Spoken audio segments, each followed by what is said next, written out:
What up, football fans all over the world? It's your boy, Mac the Giants fan, here with my guy, the super dope co-host, and Costas. And we got a special guest today, also from the Premium Takes podcast, our guy, Zion Zenith, our fellow horseman. Y'all know what time it is. It's time for the real deal NFC East round up. Punch that intro.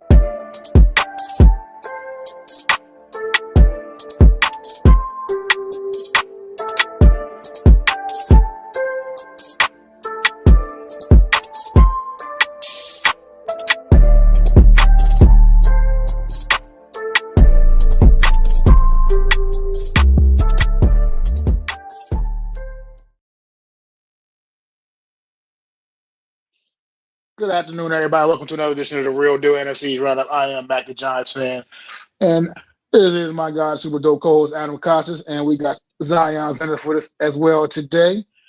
We're going to talk about a lot of NFCs, talking a lot of the coaching carousel that's going around. But how you guys doing today? Well, I'm on a roller coaster of emotions, Mac. A roller coaster of emotions right now. And I can't take it. I can't take it anymore. I don't know how Zion's feeling, but I know that I am. If you're talking Six Flags, there's a ride at Six Flags called the Nitro. It has an 80-foot drop. Right now, I'm at the top of that drop right now because that's what I'm looking at. And I'm about to peek over because every minute you're checking your phone. I don't know if I've been on Twitter this long about some news. So here I am. But anyways, Zion, what you got for us? Welcome. Yeah, absolutely, boys. Thank you so much for having me on. PT will be back eventually, but I know you guys are getting locked into the NFC East roundup every Wednesday. These boys been delivering. Thank you guys both for having me on. And like Adam, I'm itching, resetting my phone, resetting my Twitter. We have him in the building, and we'll see what happens. But I know this is the NFC East roundup, so like Max said, we have the Eagles to talk about. So I would love to get into that game. But thank you guys so much for having me on. Right back over to you, Mac. Oh yeah, I mean it's all good. We're gonna just like you said, we talk about this real deal NFC East roundup, and we did have one NFC East team that actually played a game this past weekend.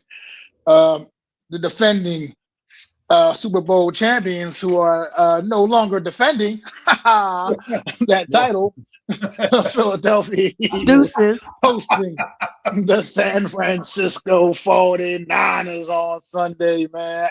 And it ended up being a fairly overall decent game. Part of what was an amazing wild card weekend, I might add, man. I mean, I don't know if we had a good a wild card weekend as this that I can remember. This was pretty awesome, like pretty amazing games all weekend long, man.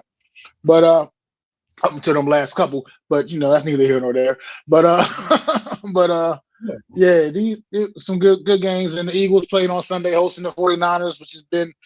Two teams that have built up quite the rivalry over the last couple of seasons, man. And this time the 49ers got the best of them, Adam, man. What was your thoughts on what you saw out there Sunday and about this Philadelphia Eagle team, man? Well, first I want to pat you and I on the back for going against the grain and picking the 49ers, because at first it didn't look like it was going to be a good game. All these injuries, everything like that. And then, boom, the 49ers go right down the field and score a touchdown. You're like, damn. What is happening? And then they lose George Kittle. And somehow, like we said, what happened? Second half comes around. Eagles looking good. They're doing trick plays, getting in the end zone. You're like, oh, shit, maybe they found their shit. Guess what? They're fraudulent.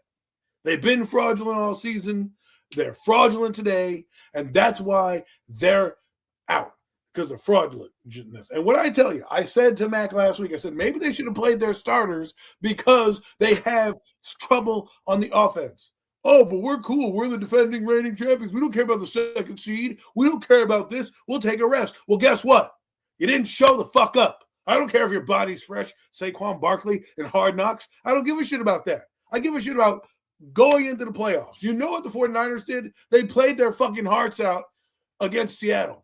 And they knew, being that was the top seed, they were still fighting for something. So they come in to Philadelphia, a place they've had some success before, and they knew what it was. They get into a fight at the beginning of the game, basically, talking that trash. They were not intimidated at all by this team. And let's be honest, you could say what you want, the defense did what it needed to do for the 49ers in the second half. They basically, Robert Saleh, hats off to him, had a great game plan. They shut down that offense. And you know what I want to talk about? These Eagle receivers basically letting the season slip through their fingers. 2 major drops. A.J. Brown not laying out for balls, catching balls bouncing out of his hands, getting to a fight with the coach. Goodbye, A.J. Brown. If I'm an Eagle fan, I don't want that guy anywhere near my team anymore. He can go somewhere else. Go back to Tennessee.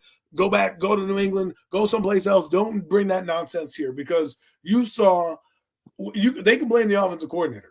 The offensive coordinator is not the man out there making you make plays. He's out there calling plays. You need to execute the plays. Whether or not you like the guy, fine. And if you were a great quarterback, you would say, fuck this play. I'm going to call whatever I want anyways.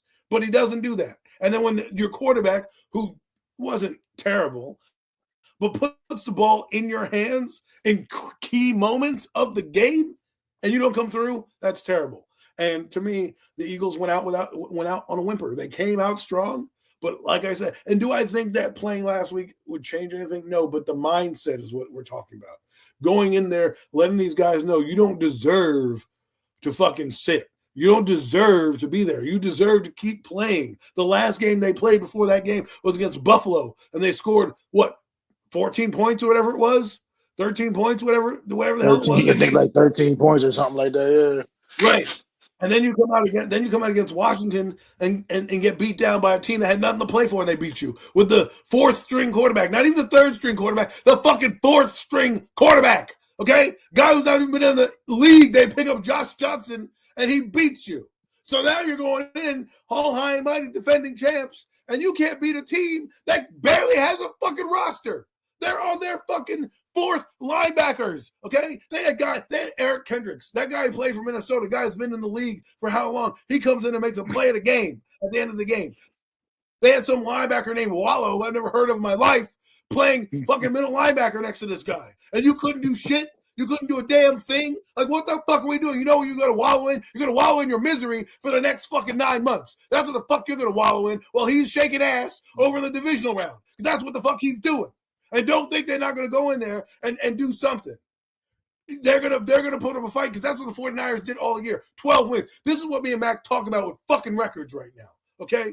This team, 12-5, had to go to 11-6 team over in the East. Might as well fucking made it 49erville because it's so fucking loud in there with the 49ers. The NFL needs to redo this. You can't have this bullshit happen anymore, especially a team that earned it. Make the record matter. Make the record matter. Because a team like the 49ers should have had that game at home and should be going to the divisional round to the higher ranked seed. But for whatever reason, they didn't. And here they are putting a mud hole in the fucking 49ers. You had 2 interceptions by your fucking star cornerback. You couldn't do shit with it. Against Brock Purdy, who threw balls like he was a fucking backup quarterback. I'm not trying to rant on the Eagles because they're not my team. So I shouldn't be ranting about them. But I'm embodying, if I was a Philadelphia fan, which I am clearly not, and they can go kiss my butt cheeks, okay, right now, this fucking team, they got what they got. They fucking deserve to lose.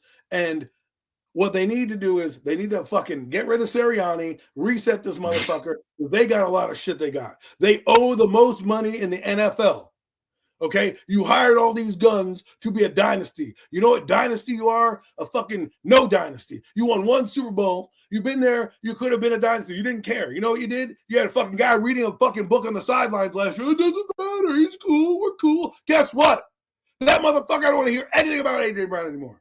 I don't want to hear anything about the Eagles anymore. Their time is up. Like John Cena, their time is fucking up. I don't think they're ever going to be where they were at this moment. And they can thank the 49ers for sending them on their way on the golf course with the rest of the fucking Giants, the rest of the fucking NFC East. And I got stories for you later, but we'll get into that in a minute. Zion, take a breath, Adam. Take a breath. Zion. I don't know how to follow that, really. Bravo, Adam. Can you any thoughts on what you saw in the game? Any thoughts on the Eagles as their season came crashing to an end? Absolutely love it. Fuck them birds. And I will say this though, I didn't really watch the game. I got my in real life friend Morco. Thank you for coming to the stream. Great 49ers fan, and he's going to root for his team for the end. everything that Adam said was absolutely facts. You know, when you talk about AJ Brown complaining on the sidelines, then when you finally get the opportunity, you can't come up with the butterfingers of hands. You know, we look at AJ Brown in recent years as this elite top 5 wide receiver, and I'm not sure if you can look at him the same way. Adam talked about reading the book on the sidelines. I thought that was hilarious. Going into the full game, what I've seen in the highlights is you know, like I said, I didn't watch the game. I was at work. But that being said, you got to prepare for a Kyle Shanahan led football team. I mean, like, this guy comes from legacy. His dad has one of the most profound coaching trees in all of the NFL. A lot of respected coaches come from that tree, and yet alone his son. Now, you look at his son, he's always, like Adam said, he's always going to have his team prepared. You look at the defensive side of the ball, they was completely shattered, out one of the best middle linebacker in the game, out multiple pieces on the defense, out multiple receivers, injuries in and out the whole season. But again, when Kyle Shanahan leads the team, you know, he leads the team to win, to play physical, and when they're in the playoffs, don't take them lightly. I was rooting for them, obviously, being a Giants fan. I wanted the 49ers to kick the Eagles' ass. A lot of 49ers fans that I was talking to, you know, was kind of worried about this game because the Eagles, you know, when the Eagles show up, they show up. But when you look at the Eagles lately, it's just all over the place. We talked about this last year on Premium Takes.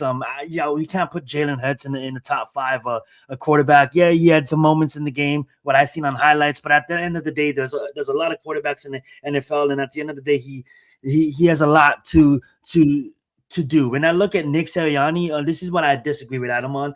I do think that you don't fire the guy because he can't go out there and he can't catch the balls for his players. I think he's a good coach. Yeah.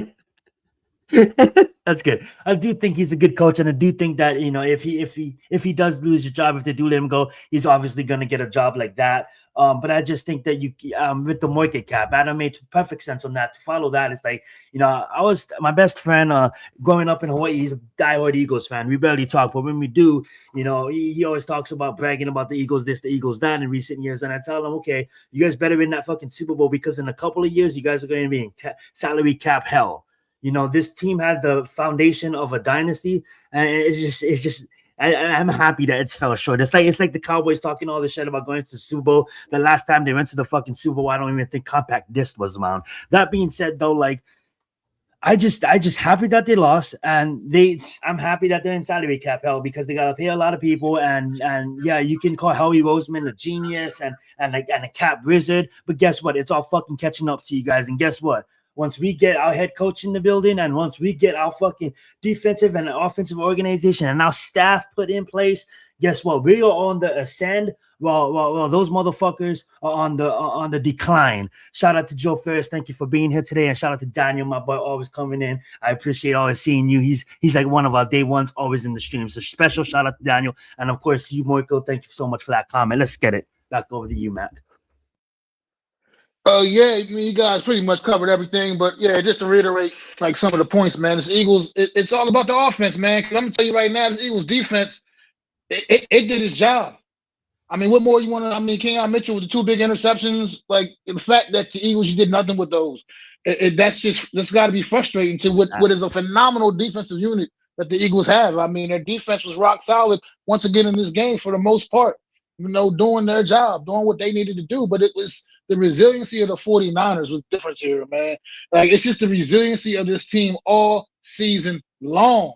I mean, we talked about all the injuries that they had coming into the game. We didn't even talk about the major injury they had that happened in the game. I mean, George Kittle going down, tearing his Achilles, probably won't be ready for the start of next season. And it's just this 49ers team still finds a way to overcome all of this, and they have been all season long. Like you said, you're talking about your 2 best players on defense out for the year and have been for weeks. Brock Purdy, your starting quarterback, missed substantial time all season long. You just got Trent Williams back. That was his first game back last week against the Eagles on Sunday. And then you lose George Kittle, you know what I mean? And then the receiver situation, I mean, I barely even know who those guys are. It's just a mess over there. Right. From you look at it from the standpoint of their roster and the makeup of their roster, but yet these guys find a way to still get it done. And that one thing that to me that stands out to me, that is coaching. They're led by a great coach that no matter what has his guys prepared, point blank and period. And that, like you said, Adam, about them sitting there, guys, I don't know what made them feel like they had the luxury of doing such a thing. Your season, as yes, you got there. Some of which is because you played in what was a pretty piss poor division this season in the NFC East, and then on top of that, I mean, and then on top of that, your defense is top. It's top tier. Your defense has been top tier, so that was definitely winning you a lot of the football games. But offensively, you have been a mess all year, Eagles, and I don't know how you felt like you could just sit these guys down and take a week off. Like I don't what I don't understand that kind of thought. And it looked like that on the field as we saw on Sunday. It looked like a team that took a week off and wasn't ready to play a football game on Sunday. Point blank period. I mean, it was a mess offensively, man. It's been a mess all year. Like I said, this team seems to have issues scoring points, and it's weird because you look at that lineup, it looks like it shouldn't be that way. But here we are. I mean, they missed the field goal. They missed the extra point. Didn't they miss an extra point at the beginning with Jake Elliott? I can't. Yeah, he missed the extra point. He missed the extra point. Yeah, he did miss the extra point. Jake missed the first extra point. He was clockwork, but the thing I want to touch on before we move on is you let Demarcus Robinson, who wasn't a starter, hadn't done anything, beat you badly. Okay, we're not talking about Brandon Ayuk. We're not talking about Ricky Parasol. We're not talking about any of their starting players. None.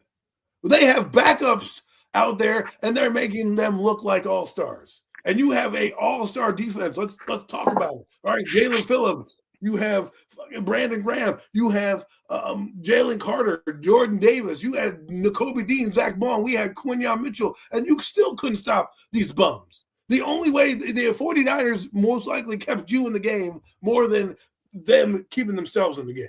Because the offense, I felt, couldn't do anything. Even though they scored points, right? They needed touchdowns. What wins in the NFL? Touchdowns, not field goals. It's good to have a field goal kicker for clutch moments, for a big kick at some point. You want to kick the moon shot? I'd love to have Brandon Aubrey. He can kick those miracle kicks, right, from 69 yards out. But when you, in a game like this, when it matters most, and you got the Brock Purdy running the tush push. This team, Christian McCaffrey, they had a touchdown pass from Jaquan Jennings. All right, Jaquan Jennings. He didn't want to be on the team at the halfway through the year, and he's running a trick play, and you have McCaffrey running wide open for a touchdown. Are you kidding me?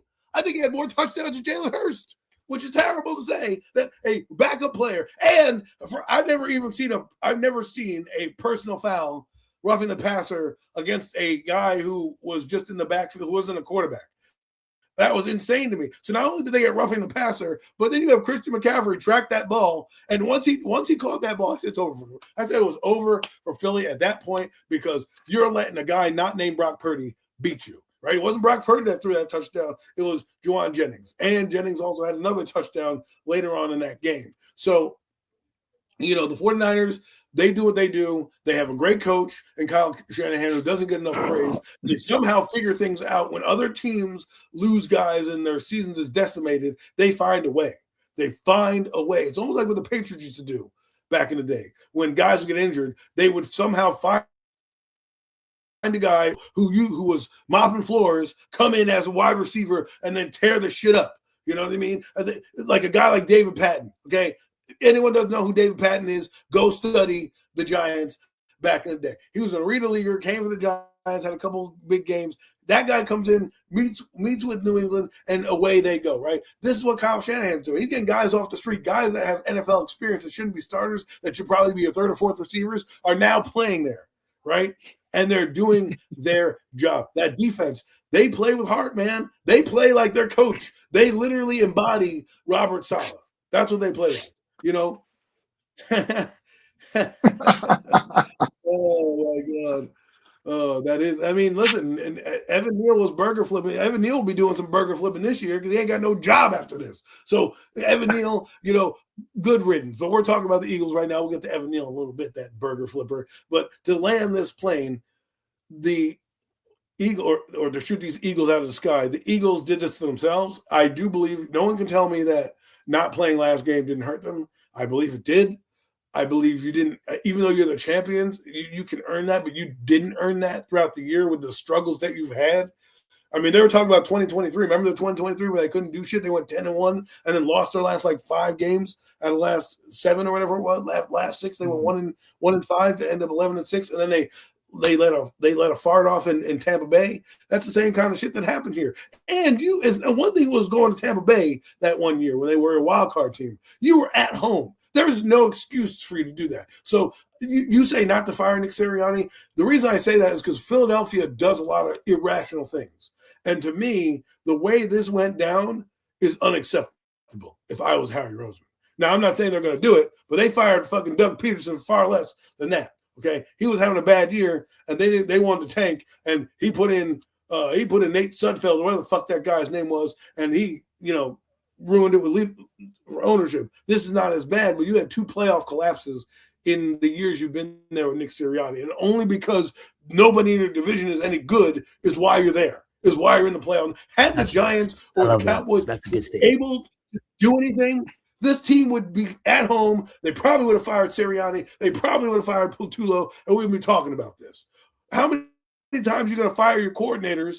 This is going to be the 3rd offense that Hurst is going to be in. He was with Nick Sirianni, who had Steichen and whatever his name was, right? And then Steichen leaves. If you go back to his college days, actually, while you're on this real quick, back to his college days, if you go back to Jalen Hurst's years in college, this will actually be 11 consecutive years now where he'll have a new offensive coordinator, dating back to even when he was in college. 11 consecutive seasons of having a different 11 seasons. That's crazy. No wonder the guy can't be an elite quarterback. He's always I was just about to say offense that. every year. He has to learn a new system every fucking year. That's insane. And then, but then you look, because I get it. You win championships. Your coordinators leave, but every year it's a new offense. And then Kellen Moore was the best offense that Jalen Hurts ever been a part of, because he uses legs and he uses his arm and he was unstoppable. And here we are now. And he's going to have another offensive coordinator. I think Nick Sirianni should fucking take over the play calling. That's what I believe he should do. I think he was the play caller in year 1, if I'm not mistaken. And then he gave it up to Steichen and the other guys the next year. And then they went to the Super Bowl. Then they got rid of their guys who went to Arizona and Indianapolis collectively, fired the fucking bum that was there, got Kellen Moore. Kellen Moore now parlays that into fucking Saints coach. And now you got a guy, Kevin Patulo, who every year sucked. Like every game sucked. They wanted to run him out of town. Now they were putting up points at the beginning of the year, and then they got stagnant. I'll tell you why they got stagnant. No offensive creativity. Everybody knows what the fuck you're going to do. They know who you're going to go to, and your quarterback can't read a damn defense to save his life. So I want to see what happens this offseason. I really do. I want to see what they do this year, because the Eagles, to me, are a team that's going to be hunted. I agree. I think the same thing with the Kellen Moore content. I think, like you said, Jalen Hurts was phenomenal a season ago under Kellen Moore, and I think that was one of their underneath him as well, huh?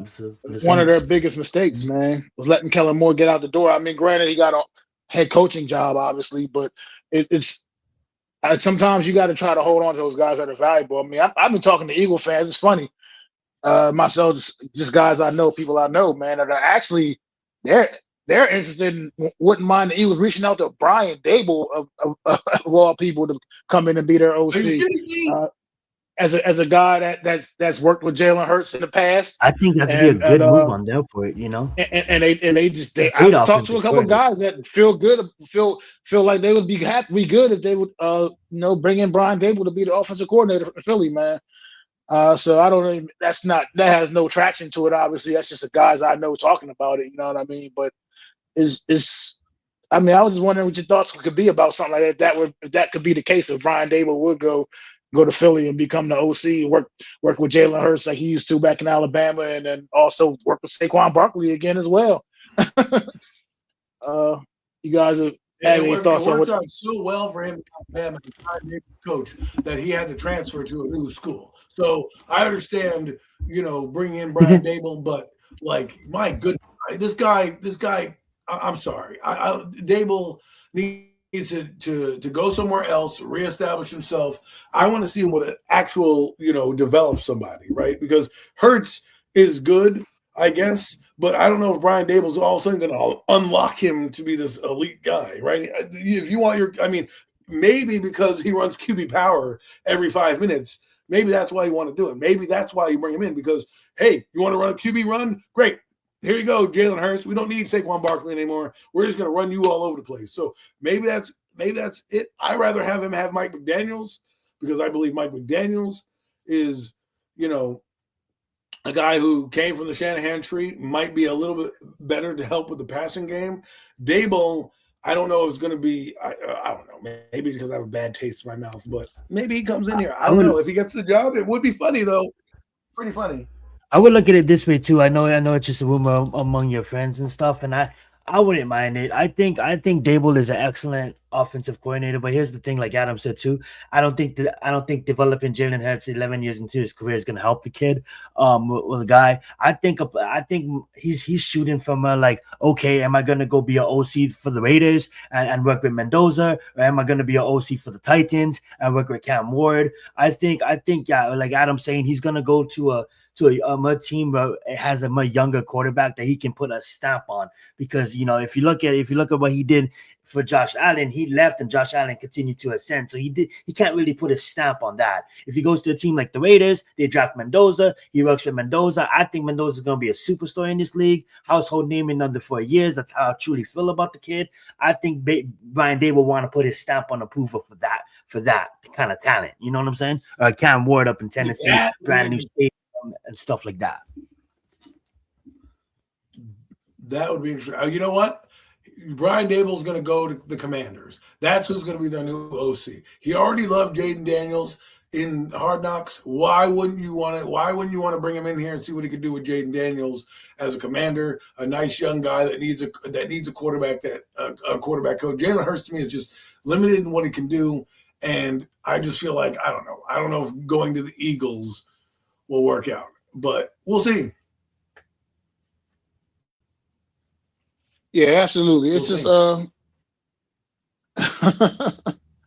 yeah, I don't know. I mean, that's just something, like I said, I was just talking to a couple of friends of mine, just randomly. That's a name they threw out as a guy that they seemed like they would be interested in coming the OC there. And like you said, he was absolutely, Dable was absolutely in love with Jaden Daniels, and that could be a job of interest too if they were to pursue him. So that'd be kind of funny, man. You got him in the NFC East calling plays against the New York Giants again. But as far as how you didn't feel about the Kevin Patullo fire, was he feel like he was scapegoated, or you feel like that was a fire and that was definitely needed? And I think that's the main reason. For myself personally, I think that's the main reason why Nick Sirianni is going to retain his job. I think because he made that move, even though I feel like personally that the move was made too late. I think Kevin Patullo, this offense just has not responded to whatever he was talking about all season long. It was just a bad look all year for this offense, and I think this should have happened probably way sooner. But I don't know what your thoughts on Patullo's firing. I'll let Zion go first.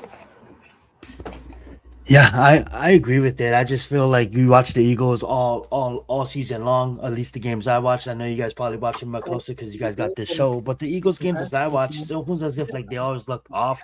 And there's too much talent on that fucking team to not be a top 5 offense in the NFL. I think that he got too reliable on Jalen Hurts' mobility when he should have been focused on giving Barkley the ball a fucking million times a day and working off the play action. No, that's not really his style. But when you look at the Eagles offense this whole season, what I can judge is it just looked off. It looked really, really broken at times. And even early on in the season, we're like, oh, they're gonna get it. They're gonna get it together. They're gonna get it together, and they really didn't. It was all over the place, and it never really connected. And especially when you have that much talent on a football team, like it shouldn't look the way it looked. Go ahead with it. Go ahead, Adam.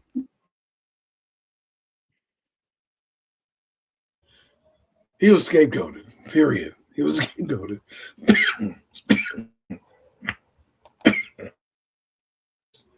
Excuse me.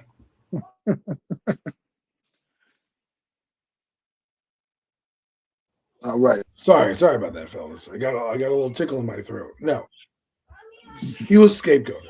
Why was he scapegoated? This was Nick Sirianni's best friend of like a long time. So the fact that he fired this guy obviously tells you something. He probably would have been fired had he pulled a John Harbaugh and said, "No, I'm not firing my coordinators." Right? He did.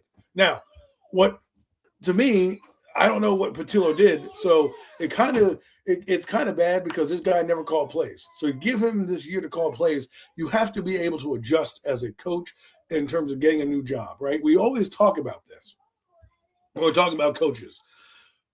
How will they respond? Is one thing when you have a guy that's like, for example, let's use Jim Nagy, right? Jim Nagy doesn't call the plays. He's an offensive coordinator, but he don't call the plays. Andy Reid does. So then when you do call the plays, how is he going to do it? When is he going to do it? I don't think this was a bad game plan by any stretch this week. I don't think the offensive game plan was the reason why the Eagles lost this game. Like you can tell me that they had some limitations, yes. But let's be honest, fellas. Do you really think that the play calling was bad enough? Like I'm just saying, if AJ Brown catches that ball, we're talking about a different ball game. There's two balls down the sideline. One that he missed it, he should go for, and another one on fourth and whatever down the middle of the field where he missed it. And then he's not the one reading the defense where Hurst is throwing to three guys in the middle of the field at the end of the game. Like at the end of the game, he's literally throwing to 49ers in the middle of the field. So yes, they had their struggles offensively. I don't think it was as bad as 2023 in terms of that's true. How the production was. In 2023, they didn't adjust nothing. They couldn't do shit. They ran the same offense from week one of training camp till the end of the season. They just couldn't do anything. They didn't change it up. They didn't do nothing. They were in 11 personnel all the time. Here, they were able to do a little differently. They had the push opportunities. They were able to get some plays. I can't blame them for that. What I can blame is the lack of execution that I saw down the Eagles on the stretch. Because here's the thing: I don't like Kevin Patillo. I don't think he was terrible. But when you look at the films, they do the NFL films and he's talking to people and stuff. They were engaging with him. They were talking with him. They were trying to give their input. They just didn't execute. And a guy who's never called plays now is calling plays. Nick Sirianni's offense, I guess you would call it, right? And here he is not being able to do it. So I want to see what direction they go because they need to get a guy who's going to maximize the quarterback, right? And I want to see who they bring in because, like you said, Dable might be good, but what happens if they struggle next year? If they struggle next year and there's the same kind of issues, are we then going to blame Jalen Hurts? Because at that point, it becomes a quarterback problem, not a coaching problem. And the thing that's interesting to me is that with Shane Steichen, he looked great, an actual guy that can call plays. And with Kellen Moore, he looked good. The other 2 seasons, 3 seasons they've been in there. I'm not going to count the second year that he was in the league, Jalen Hurts, because that was really his rookie year. But the 2 seasons from 2022 to now, 2025, the 2 seasons without actual, I guess, notable play callers, he's looked terrible. So, which tells me he's a very limited quarterback because if you look at like a guy like Herbert or other guys who have had different coordinators, they're still putting up numbers, which shows you that they have more talent. So the next guy that they bring in, they've got to bring in a guy that's going to know offense. I wouldn't be surprised if Steichen got fired, that's the guy I would have called up immediately from the Colts, but he didn't. Gannon got fired. So nothing you can do about that. You're not getting rid of Vic Fangio. So they really need to figure out this offense badly. I don't know if Mike McDaniels would come there. I don't even know if Brian Dable would come there because to me, there's too much riding on the Eagles. Like if I'm Brian Dable, I'd rather go to a team that's got maybe a new coaching staff, like for example, Las Vegas, right? You get Fernando Mendoza in there, you build and establish yourself. Now you're going to become a head coach again because look what I've done with Mendoza, right? Look what I've accomplished with him. Going in with Jalen Hurts, we're going to have that chicken or the egg conversation. Who's the actual mastermind? Is it Brian Dable or is it Jalen Hurts? Like we're doing right now with Josh Allen, right? We don't give credit to Brian Dable because everywhere else that he was outside of Buffalo, he was a mediocre offensive coordinator, right? But he gets this unicorn and he does well. He gets Jackson Dart and puts a lot of effort into it. So you kind of say, okay, that's good there. But the rest of the offense wasn't really that spectacular. And he doesn't know how to, I feel like the Eagles, you got to find out what they're going to do, because are you getting rid of A.J. Brown? Because if he's walking into a team doesn't have the 2 number 1 receivers and the tight end, who, by the way, needs to be signed, what am I walking into, right? And how am I going to adjust? So really, if I'm the Eagles, I want to identify how I'm going to maximize Jalen Hurts.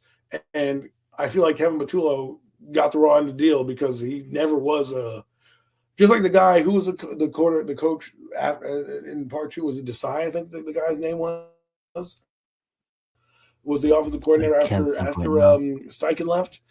If I'm not, or that might have been the defensive coordinator. Whoever the guy was, that was the first time calling plays, and so now he gets fired, right? So now you need to bring in somebody who's going to establish yourself. But here's the catch. This is why Dan Campbell's having a problem.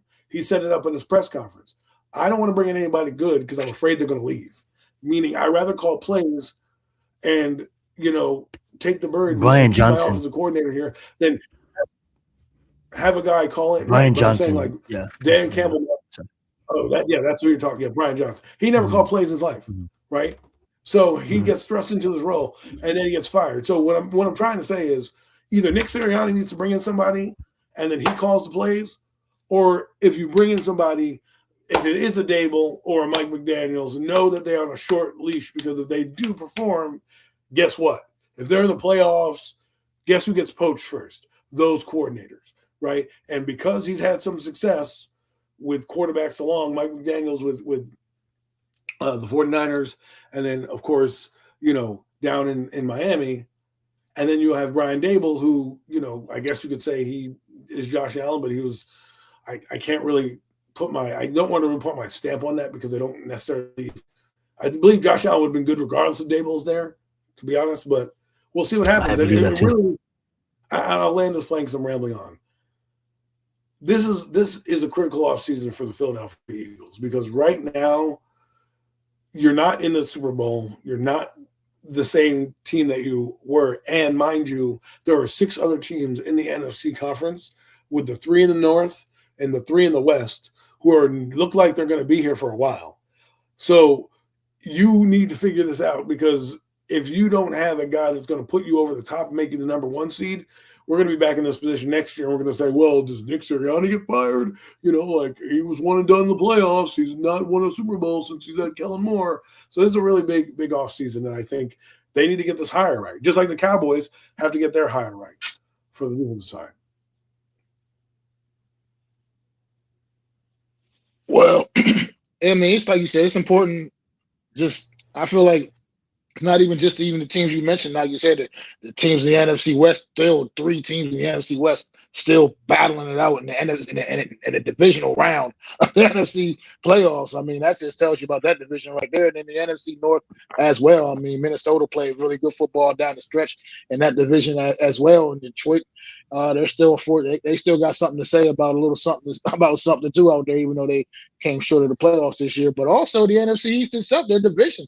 I mean, it's likelihood that the other teams in their own division are like to think they're going to all be a little bit better next year, man. I mean, as we say, the Redskins, the Commanders had a little, the bad luck this season with the injuries and such, and whatever things they had going on. Some issues on defense, and the Giants.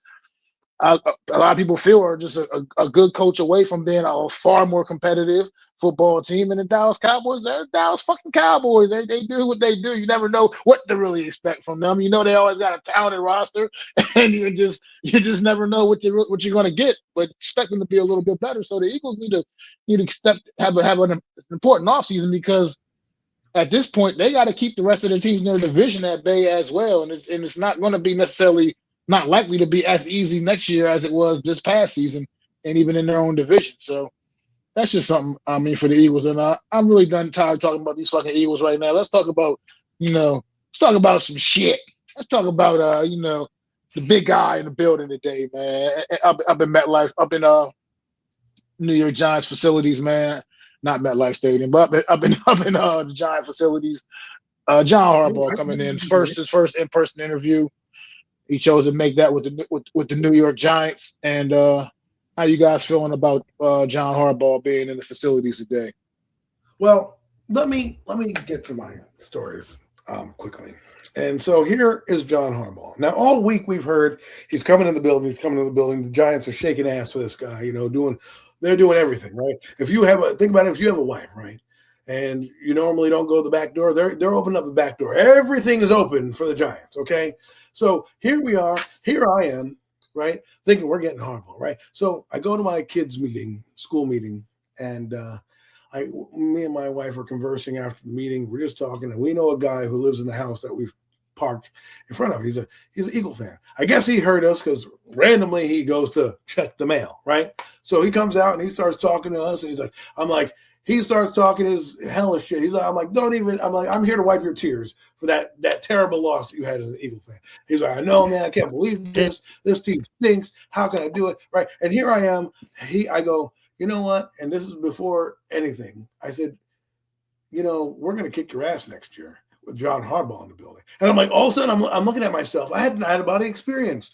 I'm like, wait, I'm talking shit to some other fan base? Yeah. John Harbaugh's not even in the building. That's John Harbaugh energy. So then, after I'd done talking shit with him, I drive back home, right? I see another set of neighbors. Unfortunately, I'm in Eagle country. So I pull over, we chit-chat. Oh, hey, how's so-and-so, how's so-and-so? They're like, oh, you're going to get Harbaugh? I'm like, damn right, we're going to get Harbaugh. We're coming for that ass. You know what I'm saying? I didn't say it like that because his lovely wife was there, but he knew what I was saying. I drove home, and I looked at my friend, and I said, holy shit. I'm having an out-of-body experience. Here I am rooting for the Giants and actually talking shit. Like, holy shit, I'm dropping little nuggets. So here I am with a Cowboy fan now. So a Cowboy friend of mine was trying to tell me, now mind you, I've been on Spaces all day. I've been Harbaugh drunk, okay? So I've been drinking that Harbaugh Kool-Aid since 9 a.m. So I got every little insider, every little detail coming in my ear, blah, blah, blah, blah, blah, right? This motherfucker who's a Cowboy fan goes, well, the Ravens got rid of him because he was a bad play caller. Remember the Patriot game? I'm like, what the fuck does that have to do with them almost making the playoffs? I said to him, listen, man, I heard from a reporter, because I listened to Jason Whitlock, this guy came on, he said, listen, I'll give you the breakdown. And however true it is or not, is regardless. We don't know the guy's sources, but he said he heard that Steve Bisciotti, the owner, said to John Harbaugh, you're going to come back, but you have to fire your coordinator, Todd Monken, right? So he calls up Lamar Jackson, John Harbaugh, and he goes, Lamar, now this is the story I heard, right? Take it for what it's worth. He calls up Lamar Jackson. He's like, yo, I'm coming back. I know you fired Monken. And he's like, I know you didn't like Monken. And the guy was like, Lamar's like, nah, coach, I'm cool. It was cool, whatever. You know how they smooth that shit over. And he's like, whatever, man. How do you feel about me coming back? He was like, I'm good, coach. The next day, the owner calls him up and fires him after the owner just had a conversation with him. So what happened? The owner got done talking with Lamar Jackson. Lamar called up the owner and said, get rid of this motherfucker. And that's what happened.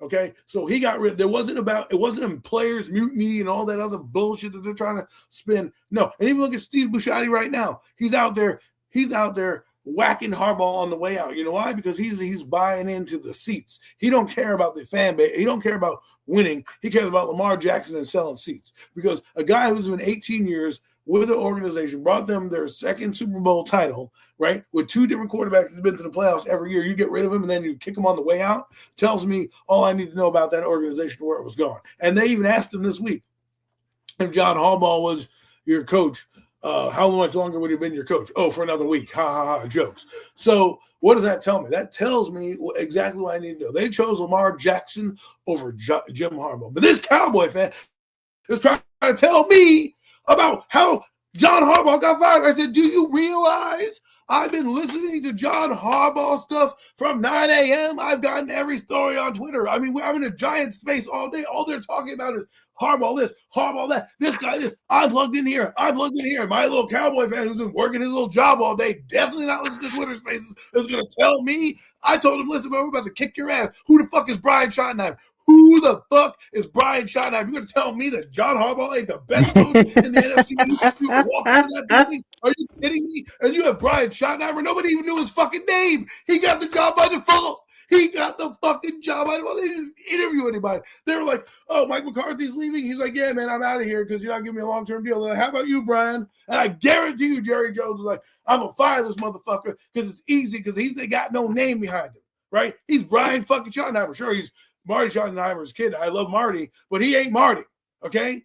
So you're going to tell me, a Cowboy fan, that John Harbaugh, he's giving me all the low points. He's like, oh, he's not that good, blah, blah. I'm like, motherfucker, get out of here. And I'm sorry to curse the kids listening. I'm just in a mood because a Cowboy fan is trying to tell me about John Harbaugh, who's in the building. So then today, after all that, I'm here listening to him. And now they got people, and I didn't even know this was a thing. Some random nerd on Twitter was following Steve Tish's plane. They had a GPS locator of Steve Tish's. That's right, Giants owner, personal plane. Somebody showed you his flight pattern. He went to Baltimore, looked like he stopped at one spot, probably got some chicken wings, and brought John Harbaugh back over to fucking Giant Stadium in one foul swoop. And I'm like, this is insane. I've never had this much, hope in my life. Come to find out that he's leaving the fucking building. He's leaving the building. They did everything. This team has grabbed ass, has shaken cheeks, has called. They had Eli Manning call him. They had fucking, Brian Dable call. Why the fuck is Brian Dable calling my fucking future head coach? What the? Everyone's like, oh man, that's great. Let's make him a fucking offensive coordinator here. Like, what is wrong with you people? That's the last guy I want to call my next hire. Hey, you know what? Hey, Brian, do me a favor. Can you call John Harbaugh? I just fired you about a month ago, but can you do me this solid and call up my next hire? That's like fucking telling your girlfriend who you just broke up with, who you're now going to date her friend, but hey, can you call your friend and tell me that I'm available? I just broke up. How the hell are you going to do that to me, right? So here we are right now, and we are still waiting for John Harbaugh.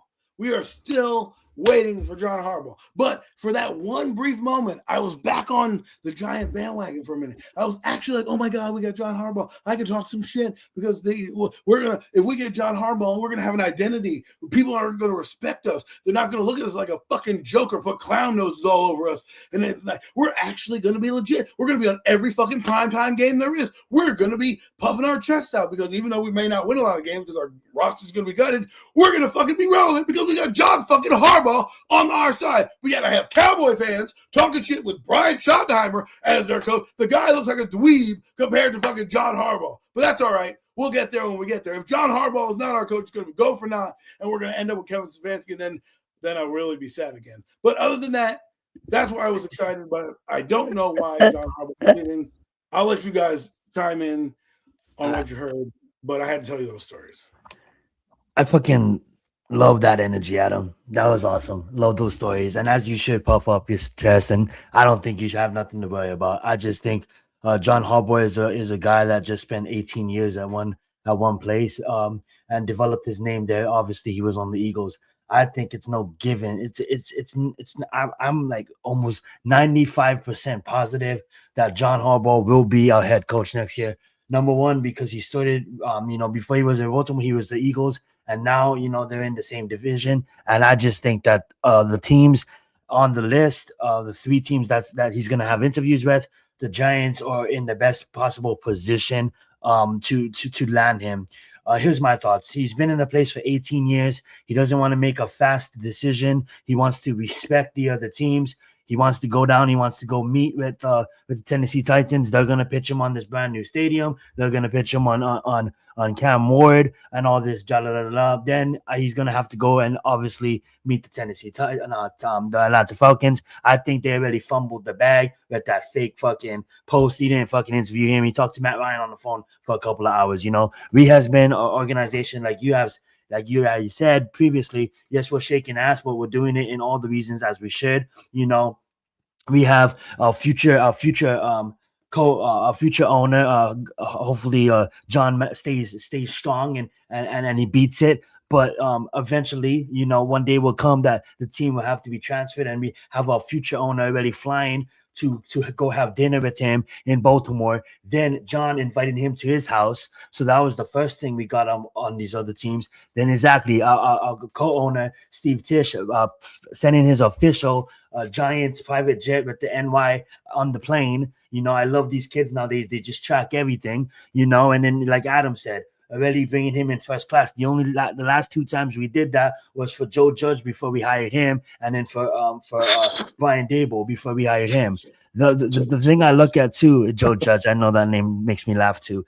Here's the thing though. I think John Harbaugh is not going to make a gullible decision. He's going to take this time to think on it. And here's the thing, though. We already knocked out everything that we could knock out. So all he has to do is say he wakes up in the morning and he's all like, you know what? I don't even need to talk to Cam Ward. I don't even talk. I don't even need to talk to the Tennessee Titans. Rumors have it he just left the building, but he did meet with Jackson Dorrit. He did like what he had with Jackson Dorrit. You know what I'm saying? He likes ownership. I think he really respects the Giants, and I think he really looks at the Giants as an organization that can really. He's already a Hall of Fame head coach, but can really cement that. You know what I'm saying? And if you win a championship in New York, and if you're the coach to send on, he doesn't need us as much as we need him. But what I'm saying is, when I look at the 3 organizations, I'm looking at New York Giants being on a pedestal. Nothing against the Titans, nothing against the Falcons. Shout out to Matt Ryan for his president of football hire.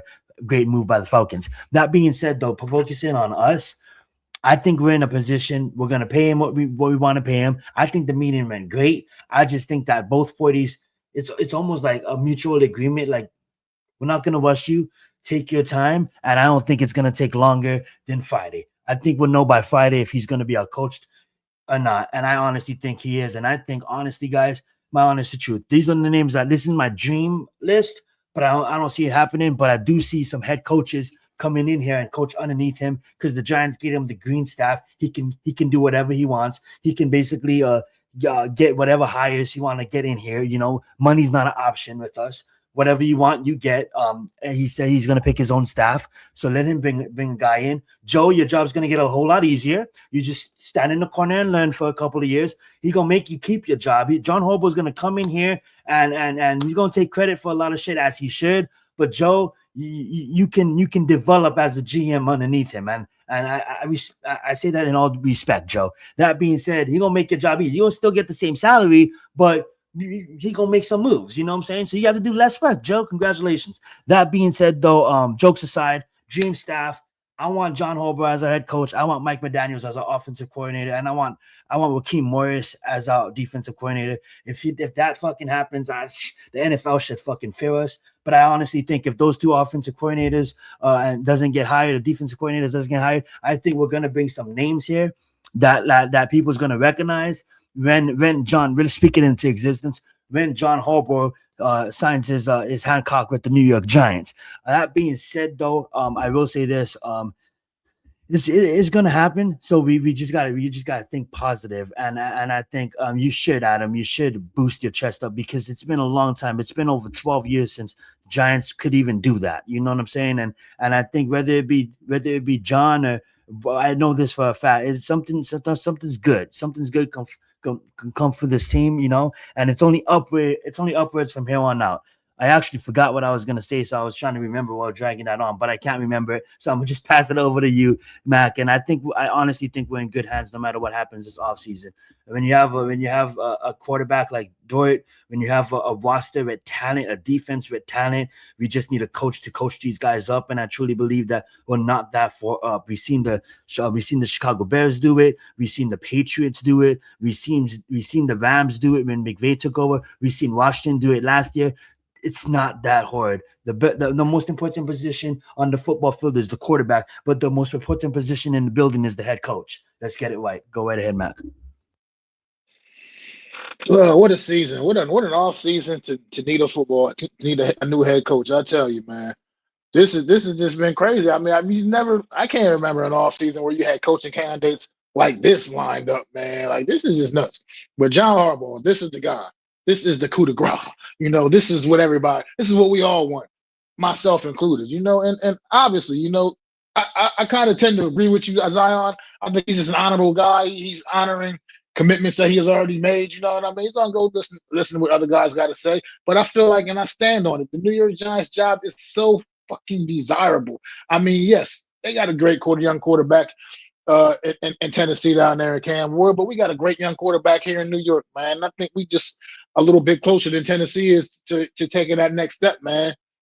And I would just believe, like you said, it's just we're just the right coach away. You look at, like I said, look at the Giants we did this season, man. It's a lot of coaching things, man. Like the way we lost football games, that comes down to just not having the right guy running things in charge, man. We get that guy, and I think that's absolutely John Harbaugh, man. For myself, for my taste, for my liking, you need a leader like that to come in here and take things over, man. And I think the Giants could be really trending in the right direction, man. Like you said, it's no guarantee we're going to all of a sudden be some playoff team and compete next year like that, but we're going to open some eyes up. You know what I mean? He'll open some eyes. Like, look what he did with Baltimore this season. They start the season off 1-5. Yes, the Ravens started the season off 1-5.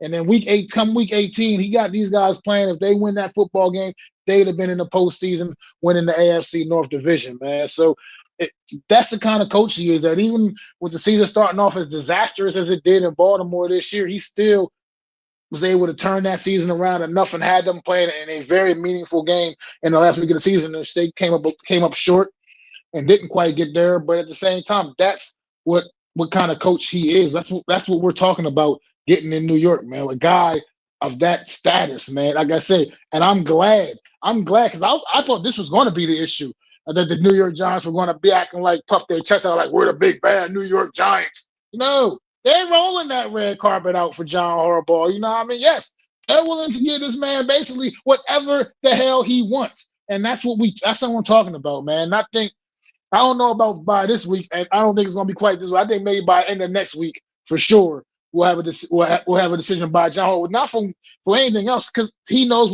the job ahead, man.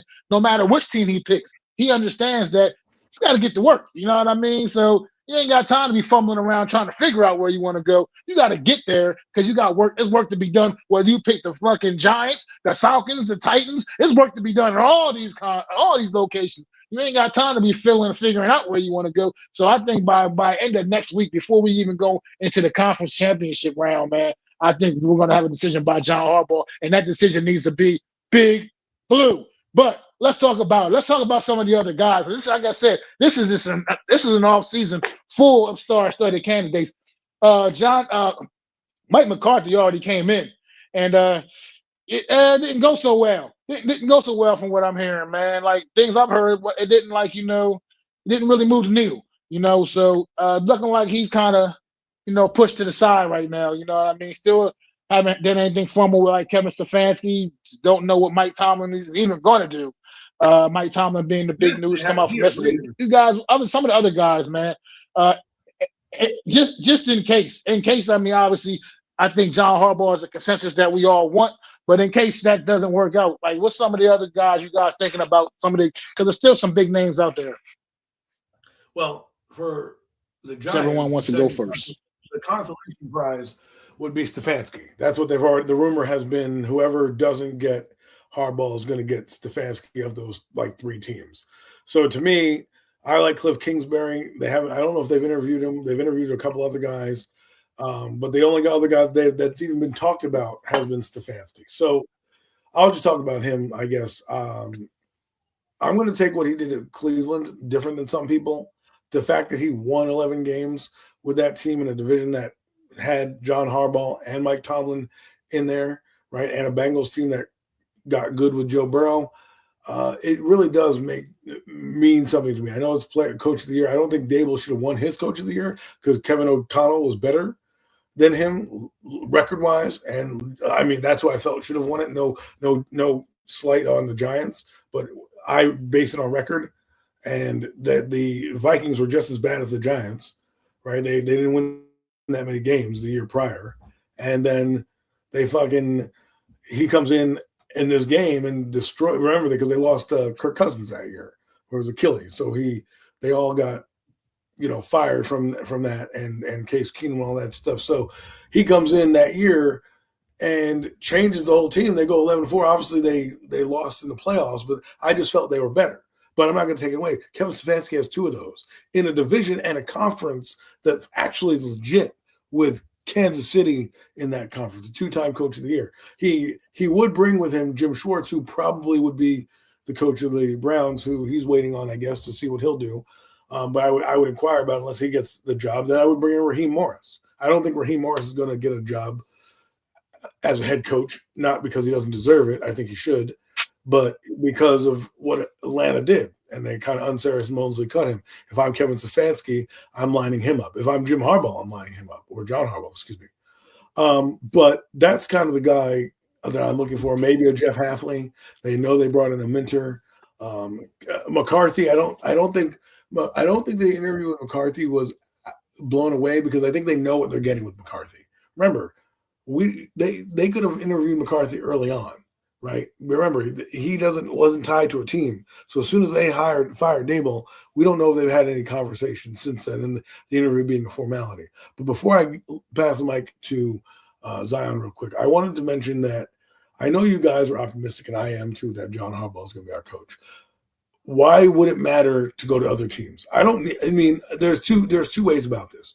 You can honor other agreements, which is true, which is fine. But the only reason you're honoring other agreements is because you want to see what those teams have to offer. Take it from a guy who's interviewed at a lot of jobs, right? And has job offers. If I have 3 job offers and I want the Giants, but let's say, and I like Cam Ward and I like what they're doing down in Tennessee and what they're building, and they come in and they give me the keys to the castle, and even more than the Giants are offering in terms of power structure and all this, right? Because Ian O'Connor did say the Giants need to bend their power structure a little bit, and maybe the Giants aren't relenting that and don't want to do that, even with John Harbaugh, because it is a family-run business, right? Let's just say. And maybe the Titans will. Maybe the Titans won't care. I wouldn't let this guy even had the chance to interview with other people. Even if he says, I'm doing it, have him sign on the dotted line. And then don't let anything be announced. And you could casually just say, cancel those interviews with Atlanta and Tennessee.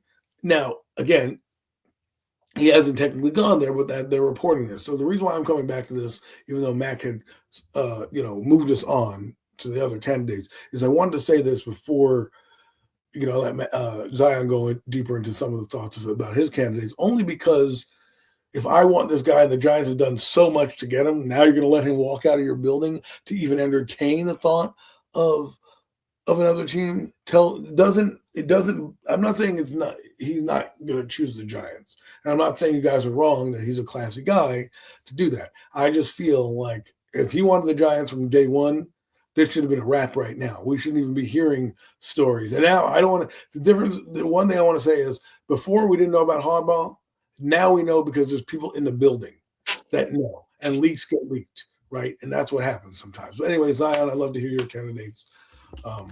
I love that. I love that you said that. And just to kind of, can I just say something? One thing, real quick, real quick. Say something real fast before we jump to you. But the thing about that, like I hear you, Adam, but the Harbaugh thing. But I kind of compared like almost to like that top recruit coming out of high school getting wooed by all the college teams. You kind of probably you go to Alabama, you talk to there, and you probably kind of know, yeah, I'm going to go to Alabama. That's where I'm going. But I'm going to still take these free recruit trips, and let these guys fawn all over me everywhere else. Just for the, it feels good to feel so wanted. You know what I mean? Maybe it's a little bit of that just going on with Harbaugh. You kind of probably know I want to be in the big market, New York, help turn that historic franchise back around. But I'm gonna just entertain Nashville for a little bit, spend a couple of days in Nashville or something, entertain these guys. I'm gonna go ahead and hang out in the A for a little bit, just let them talk to me. But hopefully it could be something more like that. Hopefully it could be. You said what? I said why? I know you have the college analogy, and that's interesting with a recruit. I never really thought of it like that. But I'm asking you, if I'm John Harbaugh, why have these guys fly to me and waste their time? You know what I mean? I don't think it's a waste of time, though. I think it's I was at a place for 18 years that damn near hurt me, because I wanted to come up. I wanted to come back. I just had a meeting with the owner, and I was family in Baltimore, right? I just had a meeting with the owner, and he was cool. Next minute, I'm fired. This is the first coach that used the fucking emoji in his farewell "Thank you, Baltimore" speech. You know what I'm saying? So it's almost as if like you was trusted by an organization for 18 years. That's almost a 20-year career, right? And you thought it was going to be good. You was going to come back. And then you get a call that you're not going to come back. Now you're hurt. I just think it's him being an experienced head coach, doesn't want to make any fast decision. Who knows? He doesn't call his agent tomorrow morning and be like, you know what? I don't even need to go to Nashville. we have the power. The Giants have all the power because he can think of it now. He hasn't met it with Tennessee yet. He hasn't met with the Falcons yet. Now he has all day to think about this whole meeting. And then what if he wakes up, because he doesn't want to make a fast decision, right? He doesn't want to make a decision that's going to be fast. What if he wakes up tomorrow and he's all like, I want to go with the Giants? But I get your point. I understand where you're coming from because I totally agree with that too. It's almost as if like, I hear what you're saying. You like the courting part of it. I get that. I totally understand the courting part, especially when you're 18. It's like a woman or a spouse you've been with for 18 years. Now you're trying to get into the dating scene. Ooh, yeah, great, blah, blah. You don't want to get married again in a long-term commitment. I understand that. We're talking about business. We're talking about a team in the New York Giants who basically showed interest in you the moment the Twitter hit that hit Twitter, he was already linked to the Giants job. Hell, for days leading up, it's not like this has been, like they had Kevin Stefanski in on Black Monday or Tuesday, right? This has already been, we're into next Thursday, the games have passed. All I'm saying is the longer you drag it out and the more that there's a risk, I don't want to take that risk. Like, to me, I understand what you guys are saying, but to me, if this is my guy, I'm not letting you leave the building. I'm not letting you go in front of another team. That. I'm not even giving you a chance to talk to the other team because if you want this job, I want this job. I don't care about the honors and all that, and I get what you're saying. John, this is John Harbaugh we're talking about here. We're not talking about a guy who's not going to the Hall of Fame. We're talking about a guy. You kind of answered your own question because it's the Giants that need him more than he needs the Giants. So if you really look at it, he's going in the Hall of Fame no matter what. So he knows. Okay, so look at the way I look at it, and I totally agree with you what you're saying because I wouldn't want him in the building too. But here's the thing: you have 9 teams that wanted him. He now made it down to 3. I think this gets done like I said Friday, like Max said next week. Probably by Monday, Tuesday, I can see it happening too because of the fact that you know for sure you're the first down. The whole league is waiting on you.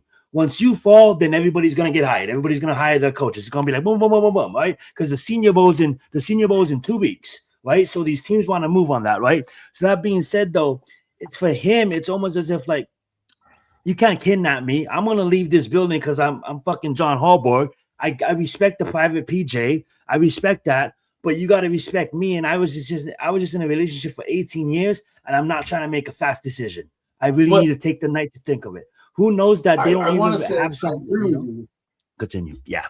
But here's my only point. If you from the moment he left Baltimore, everybody in the national media has basically linked him to the Giants job, right? And even though there were 9 teams that were after him, the number one. So if this is his number one, and that's your number one guy, I just don't see a point of him going to Tennessee unless there's something in the negotiations that was happening that they're not relenting on. Because if he leaves and somehow by hook or by crook, he has relationships with Matt Ryan, he has relationships with the GM in Tennessee, and possibly there is a rumor that Green Bay could possibly still open up. If that opens up, they definitely said that they'd be in the Harbaugh sweepstakes, right? This isn't over to me until I see him announced as the Giants thing, and I want to believe I'm on Team Harbaugh, but I'm just a little leery. Regardless of what you're saying, I agree with all the points you make. But we're talking about an easy decision here. You already guys just said, why the fuck would he go to Atlanta? Why the fuck you go to Tennessee? Well, the fact that he's even entertaining those things tells me that he's interested in those teams, and he's not a guy that's going to fake interview with them. He's not going to say, oh, blah, blah, blah. He's going to say, you're a serious candidate. I want to see what you got and see if you can beat the Giants at this point, right? And if they do, and he says, fucking, I love it, you don't think Tennessee tomorrow is going to come with an offer that he can't refuse or whatever the fuck he is? They're coming in. I'm honestly more scared of Atlanta than anything. I think Atlanta might, like, if you want me to be completely honest, if there's a team that's going to steal them, I think it's going to be the Falcons, because I think the Falcons are closer than the Titans and the Giants. The Titans and Giants has quarterbacks, but the Titans has a damn roster. You look at that defense, you look at that offense, they have a roster, and he has a relationship with Matt Ryan. So I totally understand the concern in your voice and in your thoughts too, because I have it too.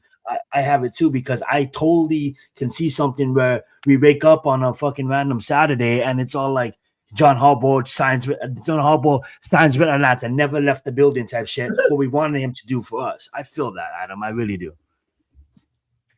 Well, look, here's the Go thing, ahead. as I agree with you guys, like I said, obviously too, but the thing is, but the eight, like you said, he's been in Baltimore 18 years. Look, let's face it, whether we want to admit it, New York Giants job, I feel like it is the most, I think it is the most, most coveted job this offseason for coaches. I feel like, honestly, I'm not just saying that because I'm a Giants fan, I just feel like it just is, because it just is. But but Tennessee and Atlanta, I mean, these are intriguing locations for exactly what Zion said. I mean, Tennessee, they got a young quarterback too, who came on and late in the season and really started looking like that number one overall pick that he was. I mean, he started playing a lot better football as the season progressed. So they got that going on for him. And I mean, they don't have a lot more. They don't have a lot else. I mean, a whole lot else going on They do down have there in Tennessee. $100,000 But they cap space. but they got a quarterback. You know what I mean? And then Yes, Atlanta, they like do. Zion said, I mean, they may not be as set as solidified at quarterback like Tennessee or the Giants are necessarily, depending on how you feel about Michael Penix. But at the end of the day, they got some pieces. Bijan Robinson, one of the absolute best running backs in the league. You got Drake London, one of the best wide receivers in the league. Yeah, I mean, you even had an emerging Kyle Pitts this past season, who probably had his best season as a pro this past year. I mean, so you got some pieces down there, and like you said, that defense also underrated defensive unit in Atlanta, by the way, very underrated. Uh, Also, so they got some things of intrigue. So you got to expect a guy like John Harbaugh to do his due diligence, and I can only respect that. I mean, I understand exactly what you mean. It's best if we could just not let him get out the building and just boom bang bing. But a guy like John Harbaugh is going to do his due diligence. Let me pose another question to you guys, man. Uh, Okay, so it is Josh. Let's say Mike Tomlin comes out tomorrow, has a press conference or something, and says, "You know what? I absolutely want to be back on the sideline next year. I want to be coaching." And now he becomes a legit, once again, a viable coaching candidate as well. Where do you see him measuring with like a guy like John Harbaugh? Yeah, I'm gonna just answer it real quick, and I'll let Adam go to follow up to answer two questions at the same time. I agree with Adam. Prior to this talk about John Harbaugh, when he said Kevin Stefanski, because I really do want Kevin Stefanski as a coach. If John does not get hired, I think he's my favorite candidate, and outside of him will probably be like a Vance Joseph. I really do think that Vance Joseph deserves a shot. I do like Mike, but I'm not McCarthy. I think he's respected what he did to Dak, but he just doesn't adapt to new school football. And I think, like Adam said, we kind of know what we're getting with him. So I don't really want him, but I wouldn't mind McDaniels. I love his energy. I love his system that he runs. I mean, like he comes from the Kyle Shanahan, you know what I'm saying? That one first heavy running game, attacking, utilizing his running backs. I really love his attitude in the media, but I don't think him jumping as a head coach again would be good. But I would love him as an offensive coordinator. And Adam said it perfectly too. I've been shouting Raheem Morris for our defensive coordinator, no matter who's our head coach, because Adam said it perfectly too. I don't think he's gonna get another shot that fast, but I can totally see him coming to the Big Apple and being our DC. I would love that. Now, getting to your question, Mike Perfectly Tomlinson will fine with be that. my yeah, Mike Tomlinson would be my number one. Obviously, respect John going into this talk when we had our shows on Premium Takes. When the Steelers fans started chanting "Fire Tomlin, Fire Tomlin," that's when I started posing the conversation of saying, "Hey, Mike Tomlin, head coach, New York Giants." It just totally makes sense. The Rudy, the Mara family, everything just aligns. And if it was like I don't think I think he has nothing's confirmed yet, right? So this is all hypothetical. I think he has a multi-year contract with Fox. I think he's gonna be at least for next year, he's gonna be a sideline, or not sideline, but a host or a reporter. But that being said, though, if he chooses, like Max said, the guy loves football. He just did an interview this past season before the season started. He told Matt McAfee that he wants to coach for a long time. He wants to be on the sidelines for as long as he can. And when he says that, what if he wakes up tomorrow and be like, "Fuck that! I'm a coach." Here's the problem with that, though. We have to buy him out of his contract because Steelers own his rights to 2027. So it's going to be a scenario where if we didn't have to buy him out of his contract or trade draft picks away, like kind of what the Broncos did for the Saints for Sean Payton, he would be number one on my list. But the reason why he would be number one, because I respect the fuck out of John, but I like Mike's energy. I think I like him. I would like him as a head coach. But the fact now we have to buy him on his contract and we have to give so much to get him. If he decides to coach again, I'm gonna still have John as my number one. But I would love Mike Tomlinson. But the thing is, he's on contract with the Steelers, so he stepped down. And I know Rudy just did a press conference. The Rudy family today, they're pretty devastated. But they got to move on. That's a franchise that literally only had like 4 coaches since like 1960s. So that's pretty fucking crazy. And who would have thought that Zach Taylor would be the last coach in that division? That's a boom, But that being said, though, things happen, and my number one's John. My number 2 would be Mike. But I think it's just gonna cost us too much to buy him out of his contract. But if we can give all of this to John, I just don't want to trade draft picks for a coach. I just don't want to when we have John like equal levels right there. 1A, 1B, doesn't matter. Flip it, vice versa. I think both of them will build the organization up. But I am so confident that John Harbaugh will be a head coach. And if he's not, I'm confident that and I don't want to call him a backup plan because Kevin deserves to be a head coach. Well, the Browns are fucking stupid. They make all these stupid choices. They force Watson on him. They force him to take 2 quarterbacks. Like, let the fucking coach. You know what I'm saying? And I just kind of feel like 2-time coach of the years for the Browns. Who wins there? Like Adam said, who fucking wins in Cleveland? Let's be real, bro. Like, I love Kevin, and if it wasn't for John, like Kevin would be my number 1 by 4. And I do like Cliff too. So Cliff's still there, but I don't think Cliff would make the lateral move. So I have to be a head coach. So I don't know. I think it's John or Kevin for me. Yeah, but I would love me some Tomlinson. So to answer, Cliff might not have no choice but to make a lateral move if he don't get a head coaching job. Shit, might not have no choice. Might not be an option. I mean, yes, technically that's what people are waiting on, right? Because when the job gets filled, who's going to be the next big coordinator? So, Cliff Kingsbury left. He might have to be an OC just because maybe some team doesn't hire him as a head coach. That's when you got to start to flesh out your roster because for guys like Tomlin and Harbaugh, I need a succession plan because, like you said, Tomlin had a grind, right? And he grinded it out, and here he is. He's a little younger than John, but he's probably 10 years younger. Wow. 10 years younger. Yeah. He's only 5 years older than me. 19 winning seasons. 19 winning seasons is insane. He's 10 years younger. That means, John's at 63. That means he's at 53. That means you're still kind of in your. Oh God. Anyways, let me just answer this. If he were available, he'd be top of my list because of that age, because of what he brings. And I think if there's somebody that would come to New York and really change the entire culture, that'd be the guy. He's never had a quarterback in Jackson Dart that was good. So I would love to see him do that. His defenses, he knows how to build great defenses.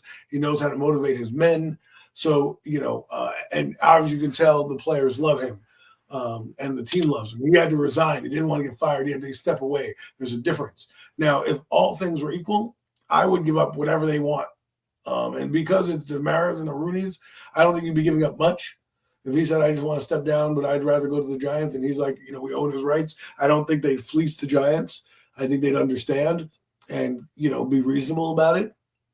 But if Harbaugh wasn't out and Harbaugh was, let's say, winning and they were going to the next round or whatever, because I think they could have beaten the Texans. Let's say they beaten the Texans and gone to the next round, and Tomlin was out there, I'm putting all my chips in that basket. Now, I guarantee you they probably would have hired Stefanski because they brought him in first. I mean, let's be honest. We're talking about first with the Giants. Who would they bring in first for the interview? Kevin Stefanski. So I think they like that guy. Another guy I would bring in, I would love to see in the Giants that won't probably get the job is Brian Flores. I think he got the raw deal. I mean, obviously he's suing the NFL for the Rooney Rule, which, let's be honest, they need to do a better job with the Rooney Rule. I understand what it does and how it has helped players, people like, Tomlin and Bowles and Raheem Morris and guys like that. But it needs to be it needs to be different. They need to tweak it a little bit. It shouldn't just be you have to suffice it. There should be a Rooney rule of some sort in place or whatever, however it may work. But my point is that, they don't need it shouldn't there should be more than that going on. So to me, Brian Flores would be another guy I'd be interested in. I think he's going to be the Pittsburgh head coach, to be honest with you. He already had Pittsburgh ties with their defensive coordinator position. I would love to have that guy if I couldn't get Stefanski. A lot of people are talking about Jeff Hafley. I don't know. My next guy after that would be Kingsbury. I think, again, I like what he's done with the young quarterbacks and Kyler Murray. I mean, let's be honest. We talk about the Browns. Who's won with the Arizona Cardinals? I mean, they were dog shit before Cliff Kingsbury got there. They became at least respectable when he was there, and they're now dog shit again, right? So that does matter to me in terms of, the division you play in and things like that. So he'd be another guy I'd look into on the coaching tree. And then everybody else is kind of like, a roll of the dice, so to speak. I don't want Jim Nagy here. I wouldn't want a guy like that or Smith or anything like that. Not even like Raheem Morris does entertain me. I don't think the Giants would do it. But those are basically my top 3 or 4. Is it goes Harbaugh? It would go Tomlin, Harbaugh, Stefanski, and then Flores and Kingsbury. Right. That's how I would rank my coaches if I didn't lose out, because there was a great point that No Mets made. What happens if they lose out on Stefanski, Harbaugh? Who would you turn to? You gotta bring in something that's going to motivate the fan base. And to me, I would turn right to a guy like Flores and say, "Come fix my team." He won in Miami, right? Which isn't saying much, but he won with a team that had no talent. He made them a talent team, right? And so, Cliff Kingsbury is another guy. Again, I would turn the reins over to if I was the Giants, because I think they need a guy, especially if the rumor is they're not changing the power structure. There you go, right? So we'll see. So this is a good discussion to have, an exercise. But I think with Brian Flores is a hell of a name, and I love it, man. But everything I've been reading, man, it's like teams are spooked by Brian Flores right now, man. He's not getting the interest that you that. He was on a really good. I guess he would be suggesting that he's not getting buzz, and I guess you're right. I don't know if the NFL lawsuit is there. Maybe that has something to do with it. But he is getting an interview with. I apologize. I apologize for that fumble right there. That's why you shouldn't drink. That's why you shouldn't drink and stream. but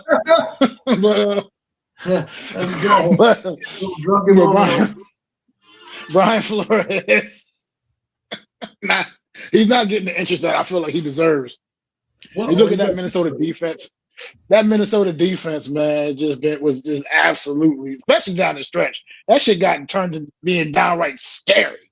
Now, I mean, what they were doing to teams down the stretch and late in this season, if they were playing like that all season long, man, they would have been a rock solid. They would have for sure been in the postseason.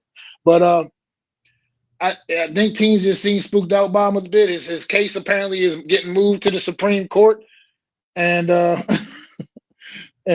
I don't know, man, what to say about Brian Flores. Unfortunately, it's just kind of the situation that he's in right now that I just think teams seem to be a bit spooked out by him. But I agree, Adam. He is a more than viable candidate, and he should definitely be getting more looks than what he's getting.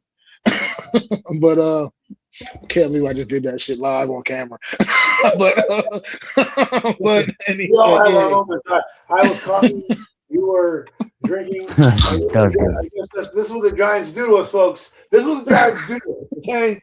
If they would just sign Jim Harbaugh, John Harbaugh, whatever the fuck his name is, we wouldn't be having these issues, okay? We would be all having a cigar saying, "Welcome back to New York Giant Pride." Instead, we're fumbling phones, coughing on air. The Giants drive us insane.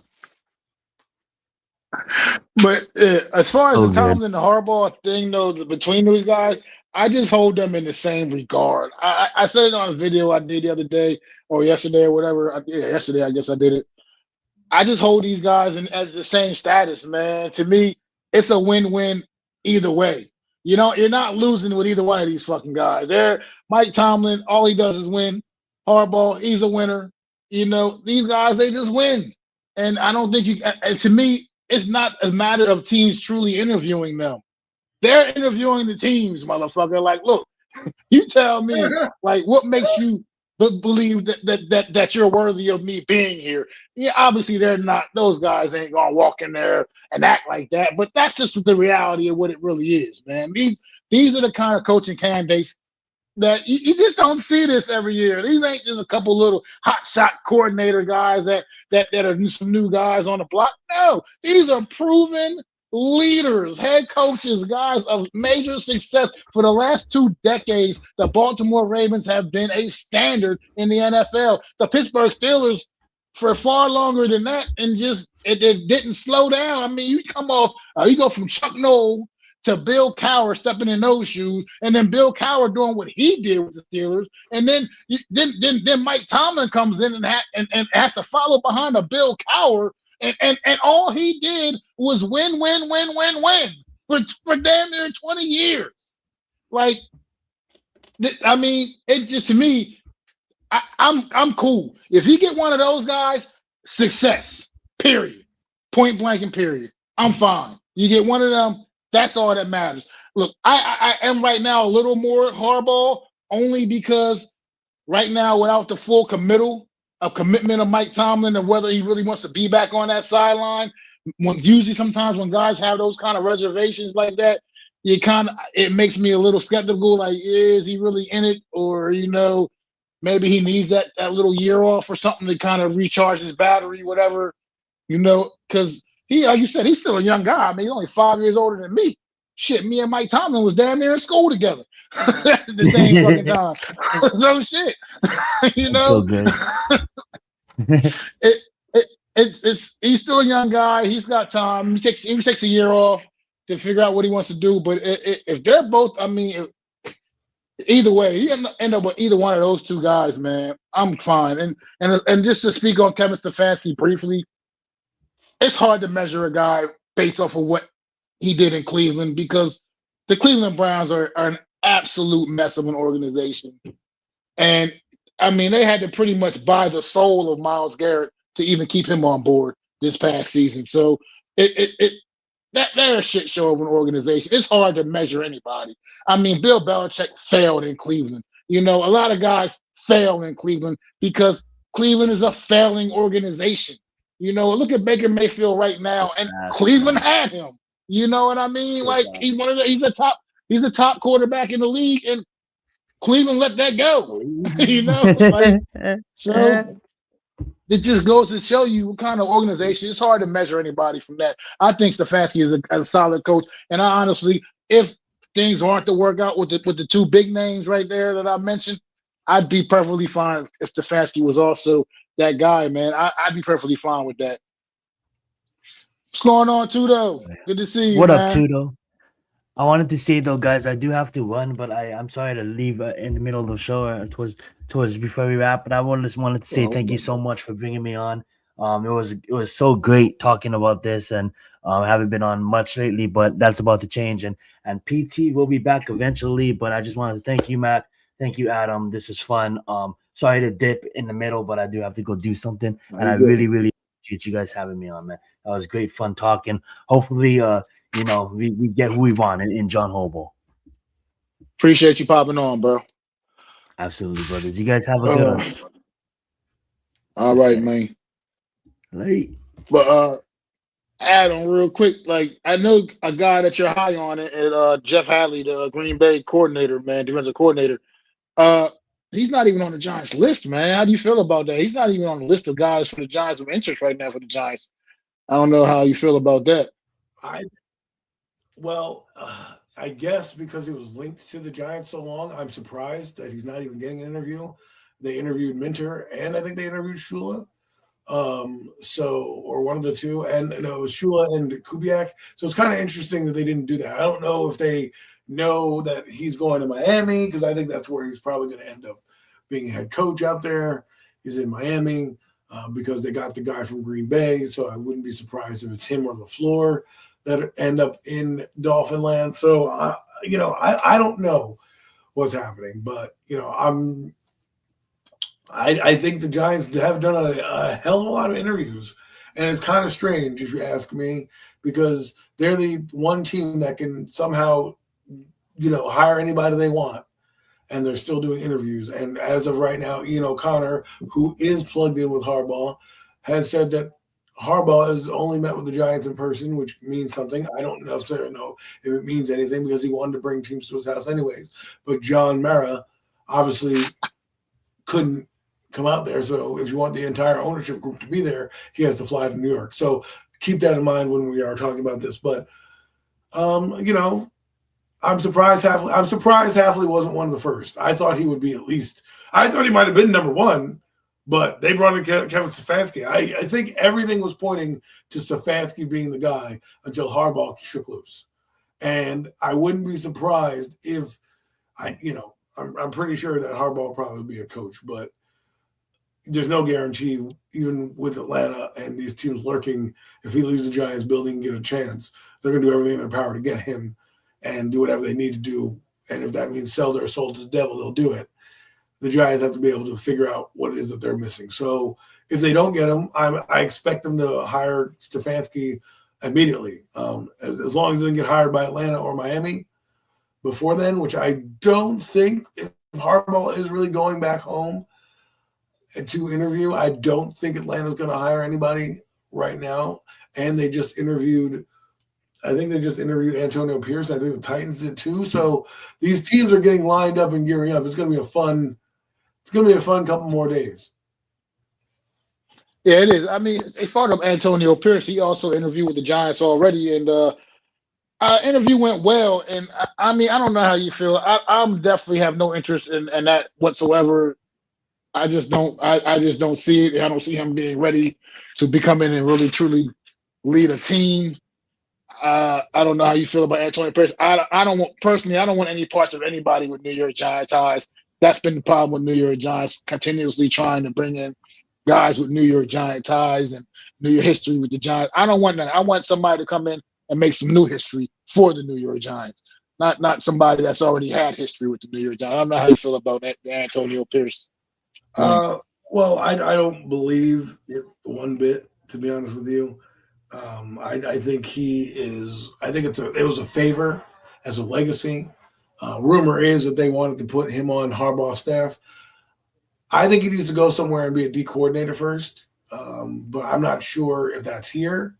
But I would like to see him be a D coordinator and have some success there before I made him a head coach of the team. Is he a motivational guy? Yes. Do I have a place in my heart for Antonio Pierce being the last true linebacker and that wore 58? I mean, Bobby Okereke can't even hold Antonio Pierce's job when it comes to impact on the Giants. The only other guy that wore 58 better was Carl Banks. So to me, I like that, but I don't know if he's a head coach for the Giants, right? I think the Giants would want a little bit more seasoning. Like, let's say he was the Raiders DC and they fired their coaching staff, but his defense was pretty good. Then I can say, all right, he had a couple years being a DC. Let's try it out, right? I know he was a head coach technically at Arizona. So I think it was a favor, but I'm glad that it went well for him. I hope that this cycle he becomes on someone's staff. I think he deserves it. But there's an interesting candidate over in 49erville who keeps popping up, and it's intriguing to think about. And that's Robert Saleh. Like, I know he was with the Jets, and he had kind of a shitty stay with them, and it's going to leave a bad taste in his mouth. But his defenses were pretty good with the Jets. His defense is depleted now, and look where they're at, right? And imagine if he could bring in a Cliff Kingsbury and Mike McDaniels with him. I mean, Robert Saleh and Mike McDaniels. That's pretty intriguing to me as well. So that's another candidate that is interesting if you decided if you didn't get Harbaugh or anything like that. Yeah, I mean, Robert Saleh, I don't know how I feel about him as a head coach, but I mean, if there was a way to lure him away, man, and make that lateral move over here, I would be okay with that for sure. But I don't know about him as a head coach. I just feel like with the guys that are out there and available, I think we just got to do better. And I do agree here too, though, with your comment, man. You just got, like you say, we need a guy, man, that's been there and done that can just come in here and really make a true culture change to this team, man. So I just that's what I really want. I see when you see guys like Harbaugh out there, and potentially Tomlin, and I mean, even Stefanski, who like I said, I think is a wonderful coach, man. I just think it's just hard to really tell with a guy when he's dealing with Cleveland, the stink of Cleveland. So I just think there's just some strong. We got some strong candidates out there, man, and I'm excited. And hopefully by next week we'll know who the new coach of the New York Giants is going to be, man, because we do got to get this rolling because there's a lot of work to be done, point blank and period. Shout out to Jackson Dart being named as a nominee for Offensive Rookie of the Year, by the way, and see how that goes with him. I personally would say he deserves it, but there's a couple guys that made a strong case as well. So we'll see how that pans out, man. Any final thoughts before we get ready to wrap it up, Adam? Nope. I think we just have to wait on the Harbaugh watch. Reports are he hasn't left, but again, we don't know if he's left or not. We'll see. And if he is a man of his word, which I don't like, the last thing I'll say is if you like a job and you want a job, I don't need to pretend with these other organizations. I can just give them the job and say, here you go. The fact that the Titans haven't hired Jim Nagy yet or whatever, and they're waiting for Harbaugh, and Atlanta is trying to bring in Stefanski as well to interview him as well. They're getting their ducks in a row in case shit happens as well. But we just need to hope and pray that these teams don't wow him and, court him and don't make it seem like they're desperate to get this done. So we'll see. We'll see what happens. The next 24 to 48 hours should be interesting. Absolutely, man. I'm excited. It's a good time. It's a good time to be a Giants fan right now. I'm actually excited for what's to come, man. And we'll see, man. But I want to thank you once again for tuning in to another edition of the Real Deal NFC East Roundup. I'm not sure if we're back next week or not. It depends how much news. If there's some legit more news, like coming out, coaching news or whatever, anything just breaking big time news with any of the other teams, you know what I mean? Whatever. Then probably can count on us being back next week. But if not, maybe not. May come on, do a little Super Bowl special or something like that. We'll figure it out, man. Put our heads together, figure some things out, and get you guys caught up on what to expect. But we do definitely appreciate y'all coming out tonight once again and joining us for this little hour, 90 minutes of talking a little bit of talk, man. This Giant coaching search is heating up. And I'm excited, man. And make sure you go Maches. Make sure you like, subscribe. Go to Adams and do the same thing. Hit that like, subscribe on the stream, man, and subscribe to his channel. Help continue to help the channels grow. Thank you. Shout out to Zion Zenith. Go to his channel as well and hit the subscribe button on his channel, man. Just continue his growth. Like you said, we're back with the Premium Takes podcast soon. And like I said, we're kind of in that off-season mode where we're not going to necessarily be coming at you every week, but we'll be coming back at you, man. You can believe that. So we appreciate y'all for tuning in. It's been a great season. Another year of the Real Deal NFC East Roundup.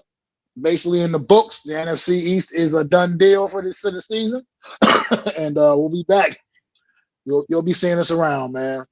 I'm Mac the Giants fan. This is my guy, the super dope co-host, Adam Costas. Peace.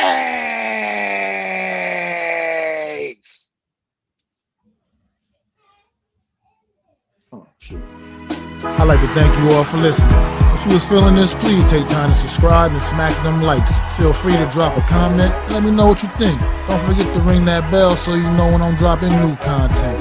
It's your boy, Mac the Giants fan. You can find me on Twitter, YouTube, and Facebook at Mac the Giants fan. That's MACDA Giants fan.